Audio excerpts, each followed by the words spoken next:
garis lurus mempersembahkan. Narsistik dan empati, daya tarik kedua sifat yang beracun. Pernahkah Anda bertanya-tanya mengapa empati dan narsistik tertarik satu sama lain? Tapi bagaimanapun, kepribadian ini bertolak belakang.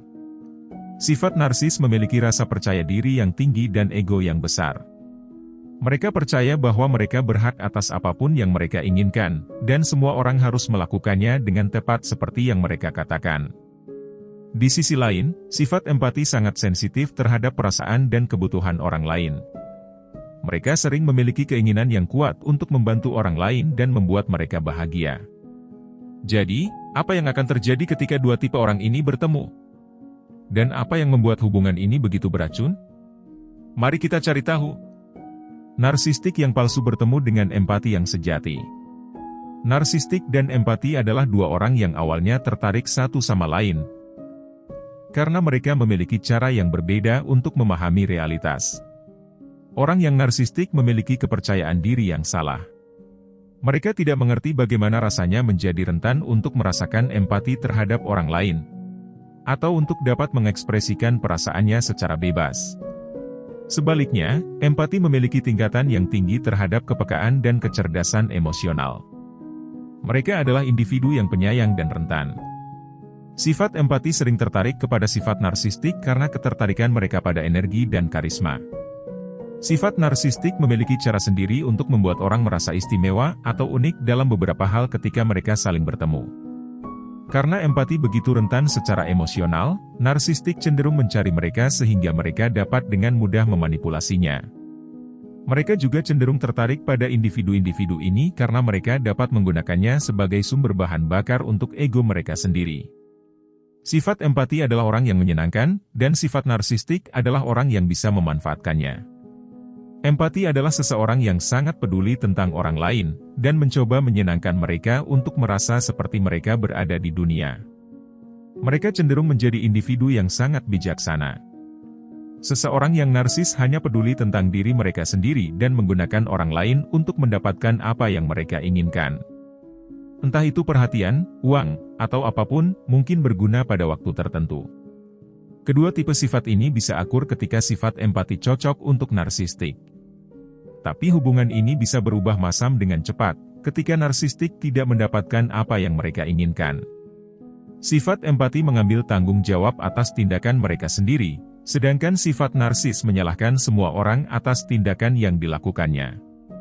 Sifat empati cenderung percaya bahwa dunia adalah secara bawaan baik, dan semua orang melakukan yang terbaik untuk dunia. Mereka bertanggung jawab atas perilaku mereka sendiri dan bertanya pada diri sendiri apa yang mereka lakukan salah atau benar. Tapi sebaliknya, sifat narsis menyalahkan semua orang kecuali diri mereka sendiri, untuk setiap masalah dalam hidup mereka, dan sering mencoba untuk membuat orang lain merasa bersalah tentang dia. Inilah sebabnya mengapa seorang empati bisa merasa seperti mereka berjalan di atas kulit telur. Mereka terus-menerus berusaha untuk tidak membuat kesal sifat narsistik dan mereka hanya ingin membuatnya senang, tapi sepertinya itu tidak akan pernah cukup. Ini menyebabkan harga diri empati menjadi hancur, sementara si narsistik merasa lebih unggul. Cinta narsistik bersyarat dan melayani diri sendiri, sedangkan cinta empati tanpa syarat dan tanpa pamrih. Dalam hal cinta, kita semua menginginkan hal yang sama, merasa seperti kita memiliki dan terhubung untuk seseorang. Tetapi beberapa orang telah belajar dengan cara yang berbeda untuk mendapatkan perasaan itu, dan itu tidak selalu sehat. Cinta narsistik bersyarat dan mementingkan diri sendiri, sementara cinta empati tidak bersyarat dan tanpa pamrih. Empati lebih cenderung memberikan waktu mereka atau sumber daya tanpa mengharapkan apapun dikembalikan. Empati tampak peduli dan penuh perhatian sebagaimana mestinya, mampu merasakan apa yang dibutuhkan orang lain. Dan ini sebenarnya alasan utama narsistik lebih menuju ke arah mereka. Mereka tahu bahwa empati akan bersedia memenuhi kebutuhan mereka, bahkan tanpa diminta secara langsung. Empati tidak memiliki batas, sedangkan narsistik menghancurkan mereka. Empati cenderung mengalami kesulitan menetapkan batasan, karena mereka sangat menginginkan semua orang di sekitar. Mereka menjadi bahagia dan puas, ketika mereka ingin memastikan bahwa kebutuhan orang lain terpenuhi. Bertemu, sebelum mereka akhirnya menyendiri. Mereka tidak suka konflik atau konfrontasi, karena itu membuat mereka merasa tidak nyaman dan depresi.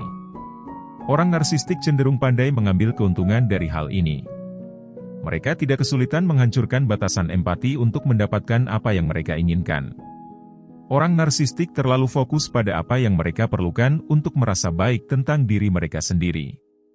Mereka akan terus mendorong melewati batas apapun yang ditetapkannya, tanpa mempertimbangkan bagaimana ini mungkin membuat mereka merasa. Pada akhirnya, itu tidak sulit untuk melihat kenapa tipe hubungan seperti ini begitu beracun. Orang narsistik cenderung tertarik pada seseorang dengan kepercayaan diri yang rendah, karena itu membuat mereka merasa lebih baik tentang diri mereka sendiri. Dan empati cenderung memiliki kepercayaan diri yang rendah. Karena mereka sering merasa seperti tidak memiliki kendali atas diri mereka sendiri, dan hidup sendiri karena mereka sangat fokus untuk membantu orang lain. Ketika dua kepribadian ini masuk ke dalam hubungan, itu akan membuat magnet, namun kebersamaan yang akan sangat disfungsional. Seiring waktu, empati menjadi pribadi yang emosional, kelelahan karena merasa terkuras oleh kebutuhan konstan, sementara narsistik akan memperhatikan, dan si narsistik akhirnya merasa tercekik oleh upaya empati, karena terus-menerus untuk memperbaiki mereka dan hubungannya.